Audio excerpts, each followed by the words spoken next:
अंगात पुढाऱ्यासारखा खादीचा सदरा, त्यावर जॅकेट अन धोतर, डोक्याला तिरकी ठेवलेली गांधी टोपी, पायात कराकरा वाजणाऱ्या इचवाच्या कोल्हापुरी चपला, चेहऱ्यावर माजोरडेपणा आणि बेरकी नजर, तशी त्यांची एवढी ओळख पुरेशी आहे. आता आपण नेमकं कुणाबद्दल बोलतो याचा तुम्हाला बऱ्यापैकी अंदाज आलाच असेल. अभिनयाचं चालतं बोलतं विद्यापीठ, अभिनेते निळूभाऊ फुले. मंडळी, निळूभाऊंनी नाटकापासून मोठ्या पडद्यापर्यंत जे काही अफाट काम करून ठेवलंय त्याला तोड नाही. उगाच नाही हिंदीतल्या अमरीश पुरी, जितेंद्र, बोमन इराणी सारखे मुरलेले कलाकार सुद्धा आम्ही निळूभाऊंकडून ऍक्टिंग शिकलो असं म्हणतात. निळूभाऊंनी साकारलेल्या भूमिकांपैकी निष्ठावंत पत्रकार, माजोरडा रंगील पाटील, धूर्त मुरब्बी राजकारणी, पिचलेला शेतकरी, स्वतःच्या मुलाला हातानं गोळी घालणारा न्यायवादी बाप, या सगळ्याच भूमिका कायमच्या अजरामर झाल्या. मंडळी, निळूभाऊ फक्त आणि फक्त त्यांच्या तगड्या अभिनयाच्या जोरावर लोकप्रियतेच्या शिखरावर पोचले होते. त्यांनी सिनेमात सपोर्टिव्ह विनोदी कॅरेक्टरपासून लोकांच्या काळजात धडकी बनवणाऱ्या खलनायकापर्यंत सगळे अफाट रोल केले. पण बऱ्याच जणांनी त्यांना फक्त बाई वाड्यावर चाला म्हणणारा स्त्रीलंपट विलन म्हणूनच डोक्यात ठेवलं. पण मंडळी, खऱ्या आयुष्यात निळूभाऊंची इमेज खूप वेगळी होती. त्यांना लोकांना मदत करणं खूप आवडायचं. त्यांच्या सामाजिक कामांची लिस्ट खूप मोठी आहे. उगाच नाही सातारकरांनी NH4 हायवेवर निळूभाऊंचा बॅनर लावून त्यावर मोठ्या मनाचा माणूस असं लिहून मानवंदना दिली. असो, आजच्या या व्हिडिओमध्ये आपण त्याच निळूभाऊंच्या आयुष्याची काही सुवर्ण पानं उलगडून पाहणार आहे. नमस्कार, मी प्रथमेश आणि तुम्हाला तर माहिती आहे आपला विषयच भारी. म्हणजे आपल्या लोकांना सिनेमातल्या नायकांची भुरळ पडणं साहजिक आहे. पण निळूभाऊ एकमेव असे विलन होते ज्यांनी लोकांना त्यांच्या खलनायकी भूमिकेवरही प्रेम करायला भाग पाडलं. त्यांची भूमिका इतकी अस्सल दर्जाची असायची की ते कधी रस्त्यानं चालताना दिसले तर बायका चक्क त्यांच्याकडे पाहून काडा बोट मोडायच्या, पदरानं अंग झाकून घ्यायच्या आणि सिनेमा पाहताना तर शिव्या शाप देऊन त्यांच्या अख्ख्या खानदानाचा उद्धार करायच्या. पण खरं तर ते एका हुन्नरी कलाकाराच्या कलेला मिळालेली सर्वोत्तम दादच होती. इतकी भयानक ताकद होती निळूभाऊंच्या अभिनयात. असो तर मंडळी, अशा या निळूभाऊंचा जन्म 4 एप्रिल 1930 मध्ये पुण्यात झाला. त्यांचं पूर्ण नाव निळकंठ कृष्णाजी फुले. त्यांच्या जन्माच्या वेळी भारत पारतंत्र्यात असल्यामुळं एकूणच संपूर्ण भारताची आर्थिक परिस्थिती हालाकीची झाली होती. दरम्यान निळूभाऊंचे वडील त्या काळी भाजीपाला विकून आपलं कुटुंब चालवायचे. पण तशा परिस्थितीत सुद्धा त्यांनी निळूभाऊंना मॅट्रिकपर्यंत शिक्षण घ्यायलाच लावलं. वडिलांची निळूभाऊंना अजून पुढे शिकवण्याची इच्छा होती. पण घरची परिस्थिती पाहून स्वतः निळूभाऊंनीच पुण्यात एका लष्करी महाविद्यालयात माळी काम करायला सुरू केलं. आता माळी कामच का, तर अगदी लहान वयापासून निळूभाऊंना झाडांबद्दल खूप प्रेम होतं. त्यामुळे माळी कामात त्यांचं मन रमलं आणि काही काळानं त्यांनी स्वतःची नर्सरी उघडण्याचं स्वप्न पाहिलं. पण घरच्या जबाबदाऱ्या आणि हलाखीची आर्थिक परिस्थितीमुळं त्यांचं ते स्वप्न पूर्ण झालं नाही. पुढे एका मित्राच्या सांगण्यावरून ते राष्ट्रीय स्वयंसेवक संघाच्या शाखेत जाऊ लागले. त्यांच्यासोबत त्यांचे वेगवेगळ्या जाती धर्माचे मित्रही जाऊ लागले. पण काही दिवसांनी तुमचे ख्रिश्चन मुस्लिम मित्र इथं आणू नका असं त्यांना सांगण्यात आलं. आणि मग निळूभाऊंनी आपल्या मित्रांना जर प्रवेश मिळत नसेल तर आपण तरी का जायचं असं म्हणून संघाच्या शाखेत जाणं बंद केलं. त्याच दरम्यान आप्पा मायदेव आणि लालजी कुलकर्णी हे राष्ट्र सेवा दलाची शाखा सुरू करण्याच्या प्रयत्नात होते. तेव्हा त्यांनी सेवा दलाच्या शाखेत सर्व जाती धर्मातल्या मुलांना मुक्त प्रवेश आहे असं जाहीर केलं. ते समजल्यावर निळूभाऊ आपल्या मित्रांसोबत राष्ट्र सेवा दलात जाऊ लागले. त्यावेळी त्यांना अशी जाणीव झाली की संघात जसा भेदभाव होतो तसा भेदभाव सेवा दलात होत नाही. तो फरक त्यांच्या युवा मनावर खोलवर रुजला गेला आणि तेव्हापासून ते राष्ट्र सेवा दलात सक्रिय झाले. ज्यावेळी त्यांना महिन्याला अवघा 80 रुपये पगार मिळायचा तेव्हा ते त्यातले 10 रुपये राष्ट्र सेवा दलाला द्यायचे. तेव्हापासून निळूभाऊंमध्ये सामाजिक जाणीव जागृत व्हायला लागली होती. मंडळी, तसं पाहिलं तर निळूभाऊंचा मोठा भाऊ भारताच्या स्वातंत्र्य लढ्यात सक्रिय पद्धतीने सामील होता.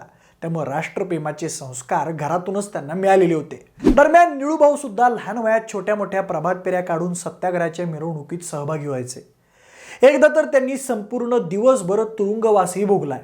पुढे 1947 साली भारताला स्वातंत्र्य मिळाल्यानंतर संयुक्त महाराष्ट्राची चळवळ सुरू झाली आणि निळूभाऊंनी त्या चळवळीत सक्रिय सहभाग नोंदवला. त्याच काळात वैचारिक बैठक पक्की झालेल्या निळूभाऊंनी सेवा दलासाठी येडागाबाळ्याचं काम नाही हे वगनाट्य लिहिलं. त्या वगनाट्यानं निळूभाऊंच्या आयुष्याला कलाटणी मिळाली. त्या वगनाट्याला लोकांकडून मिळणारं प्रेम पाहून निळूभाऊ भारावून गेले आणि त्यांनी त्याच क्षेत्रात पुढं काहीतरी करायचं ठरवलं. दरम्यान त्यानंतर त्यांनी अभिनय क्षेत्रात पदार्पण केलं.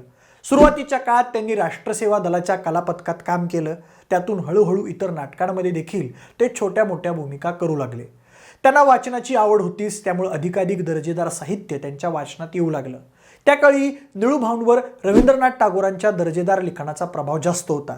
त्यातूनच प्रेरणा घेऊन त्यांनी उद्यान हे नाटक लिहिलं. त्याची सगळ्या कलाक्षेत्रात चर्चा झाली. पुढं मग वसंत बापट, पु ल देशपांडे यांसारख्या दिग्गजांशी त्यांचा संपर्क आला. त्यांच्यातल्या अभिनयाची ओढ पु ल देशपांड्यांनी ओळखली आणि त्यांनी त्यांच्या पुढारी पाहिजे या नाटकात निळूभाऊंना रोंगे ही भूमिका ऑफर केली. ती भूमिका निळूभाऊंनी अशी काय रंगवली की सगळीकडून त्यांच्यावर कौतुकाचा वर्षाव होऊ लागला. त्यातूनच मग पुढं त्यांना त्यांचं कथा अकलेच्या कांद्याची हे पहिलं व्यावसायिक नाटक मिळालं. ते नाटक महाराष्ट्रातल्या प्रेक्षकांनी एवढं डोक्यावर घेतलं की त्याचे 2000हून जास्त प्रयोग झाले. पुढं निळू फुले यांनी बेबी, रणदोघांचे, सकाराम बाइंडर, सूर्यास्त, पुरुष अशी अनेक नाटकं केली. त्यापैकी विजय तेंडुलकर लिखित सकाराम बाइंडर या नाटकानं निळूभाऊंना रंगमंचावरील सुपरस्टार बनवलं. दरम्यान सगळीकडे त्यांच्या नावाचा डंका वाजू लागला होता. त्यामुळे त्यांना अनेक सिनेमाच्याही ऑफर येऊ लागल्या होत्या. त्याआधी 1968 साली निळूभाऊंनी अनंत माने यांच्या एक गाव 12 भानगडी या सिनेमापासून त्यांच्या फिल्मी करिअरचा श्रीगणेशा केला होता. त्यातल्या त्यांच्या झेले अण्णांच्या भूमिकेमुळं सिनेमाला विशेष बहार आली होती. त्यानंतर एका पाठोपाठ एक सिनेसृष्टीत निळूभाऊंची घोडदौड सुद्धा सुरूच राहिली. सुरुवातीच्या काळात काही तमाशा प्रधान सिनेमात काम केल्यानंतर निळूभाऊंनी सामाजिक विषयांकडे आपला मोर्चा वळवला. त्या काळात त्यांना डॉक्टर जब्बार पटेल, विजय तेंडुलकर यांची मोलाची साथ लाभली. जब्बार पटेलांनी सामना, सिंहासन, जैत रे जैत अशा त्यांच्या लागोपाठ सिनेमात निळूभाऊंना महत्त्वाचे रोल दिले. त्यांच्या जोडीला श्रीराम लागू, मोहन आगाशे, सतीश दुभाषी, स्मिता पाटील अशी तगडी कलाकार मंडळी होतीच. मग काय, एका पाठोपाठ एक मास्टरपीस सिनेमे देऊन निळूभाऊ आणि टीमनं मराठी प्रेक्षकांना मंत्रमुग्ध करून सोडलं. त्यापैकी सिंहासनमधला पत्रकार दिगू टिपणीस असो वा सामनामधला हिंदुराव पाटील सगळंच अप्रतिम जमून आलं होतं.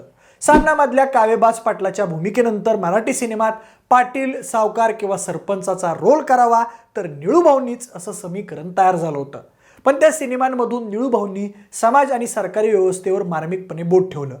निळूभाऊंच्या आणखी काही प्रसिद्ध सिनेमांची नावं सांगायची झालीच तर गाव तसं चांगलं, पण वेशीला टांगलं, पिंजरा, हाऱ्याणाऱ्या जिंदाबाद, बिनकामाचा नवरा, शापीत, भुजंग, प्रतिकार, फटाकडी, दीडशाने, बन्नाड भानू, सोंगाड्या, भालू, बान्याबाप्पू, नारंगी मोसंबी, भटक भवानी, हळद रुसली कुंकू हसलं, मुक्काम पोस्ट ढेबेवाडी, पैंजण, गल्ली ते दिल्ली, माझा पती करोडपती, एक होता विदूषक, माल मसाला, बायको असावी अशी, बिंगरी, कळत न कळत, पुत्रवती, चटक चांदणी, लक्ष्मीची पाऊले, अजब तुझे सरकार, आघात, आयत्या बिळावर नागोबा, चोरीचा मामला, एक रात्र मंतरलेली, नाव मोठं लक्षण खोटं अशा अनेक चित्रपटातून त्यांनी महाराष्ट्राच्या जनतेचं मनोरंजन केलं.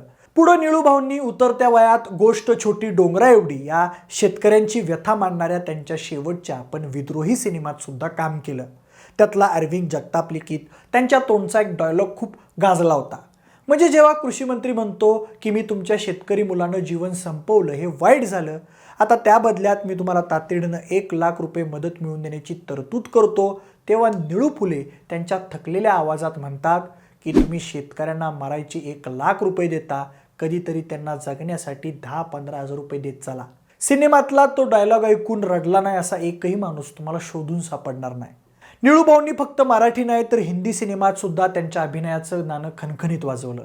त्यांच्या हिंदी सिनेमांची नावं सांगायची झालीच तर औरत तेरी, यही कहाणी, सूत्रधार, हिरासत, सारांश, कुली, प्रेम प्रतिज्ञा, वो 7 दिन, 2 लड़के दोनों कड़के, मशाल, तमाचा, जरासी जिंदगी, नरम गरम, 100 दिन सास के, कब्जा, माँ बेटी, मेरी बीवी की शादी, मोहरे, इंसाफ की आवाज़, भयानक, पूर्ण सत्य, सर्वसाक्षी, काच की दीवार, दिशा या चित्रपटातून त्यांच्या अभिनयाची छाप पडली. पण कुली सिनेमाच्या शूटिंग दरम्यान हिंदीवाल्यांनी त्यांच्याविषयी एक गैरसमज करून घेतला. तो असा की कुलीच्या शूटिंग दरम्यान अमिताभ बच्चन यांना खरीखुरी इजा झाल्यानंतर बराच काळ शूटिंग ठप्प होतं. त्या काळात निळूभाऊंनी राजकारण गेलं चुलीत या नाटकाकडे त्यांचा फोकस वळवला आणि तालीम पूर्ण झाल्यानंतर नाटकाच्या तारखाही घेतल्या. पण इकडं अमिताभ बरे झाल्यानंतर कुलीच्या टीमनं पुन्हा शूट सुरू केलं. पण निळूभाऊंना नाटकांच्या तारखांमुळं प्रत्येक वेळी टायमिंगवर येऊन शूट करायला जमलं नाही. तेव्हा हिंदी सिनेमावाल्यांनी असा गैरसमज करून घेतला की निळूभाऊंना खूप मान चढलाय. पण खरं तर तसं काहीच नव्हतं. निळूभाऊ मराठी रंगभूमीला दिलेला आपला शब्द पाळत होते. मंडळी, निळूभाऊंनी जवळपास 40 वर्ष कलाक्षेत्रात काम केलं.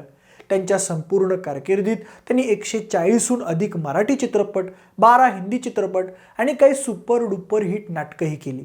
रंगभूमीच्या या अविरत सेवेसाठी निळूभाऊंना अनेक पुरस्कारांनी सन्मानित करण्यात आलंय. 1991 साली तर चक्क राष्ट्रपतींच्या हातून त्यांना संगीत नाटक अकादमी हा पुरस्कार देण्यात आला होता. आणखी सांगायचं म्हणजे महाराष्ट्र राज्य शासन पुरस्कार, जयवंतराव टिळक स्मृती जीवनगौरव पुरस्कारांनीही त्यांना गौरवण्यात आलंय. पण शेवटच्या काळात या प्रतिभावान अभिनेत्याला खूप वाईट यातना सोसाव्या लागल्या. निळूभाऊंना अन्ननलिकेच्या कॅन्सरचं निदान झालं होतं. त्यासाठी त्यांनी अनेक उपचार घेतले. पण शेवटी 13 जुलै 2009 रोजी अंथरुणाला खिळलेल्या निळूभाऊंनी त्यांच्या लाखो करोडो चाहत्यांचा निरोप घेतला. मराठी सिनेसृष्टीनं तिचा सर्वात ताकदीचा खलनायक गमावला. मंडळी, स्क्रीनवर बेरकी, स्त्रीलंपट, दुष्ट, पापी, निर्दयी वाटणारे निळूभाऊ खऱ्या आयुष्यात मात्र खूपच अबोल, बुजरे, लाजाळू, संवेदनशील असे व्यक्ती होते. त्यांची बाजू त्यांच्या जवळची काही लोक सोडली तर कधीच जगासमोर आली नाही. निळू फुले प्रत्येक कलाकाराला मार्गदर्शन करायचे. त्यांनी सिनेमातून मिळू लागलेल्या पैशांनी आपल्या गरजा भागवल्यानंतर उरलेला सगळा पैसा सामाजिक चळवळीसाठी मदत म्हणून दिला.